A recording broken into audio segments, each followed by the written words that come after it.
दौंडमध्ये राष्ट्रवादी अजित पवार पक्षाला मोठा धक्का बसलाय। माजी आमदार रमेश थोरात हाती तुतारी घेण्याची शक्यता आहे। रमेश थोरातांनी पुण्यामध्ये सुप्रिया सुळे यांची भेट घेऊन सविस्तरपणे चर्चा केल्याचं कळतंय।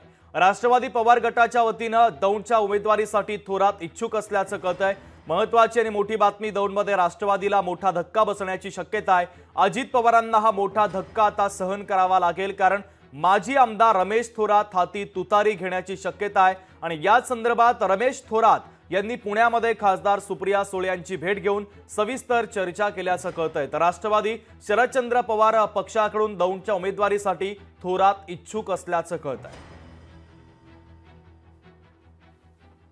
असं काय नाही, आमची सगळ्यांची बरीच कामं असतात आणि जसं मी तुम्हाला आधी म्हणले की आमच्या सगळ्यांचे अनेक दशकांचे ऋणानं बंद आहेत। त्याच्यामुळे जसे माझे आप्पा थोरातांबरोबर संबंध आहेत तसं कुल कुटुंबाचे आमचे चांगले संबंध आहेत। प्रत्येक मीटिंग माझ्या मतदारसंघातली राजकीय असते हा आग्रह कशाला।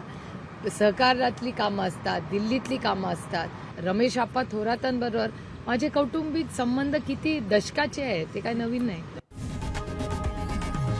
लोकशाही मराठी ऐका, पहा, जागरूक रहा।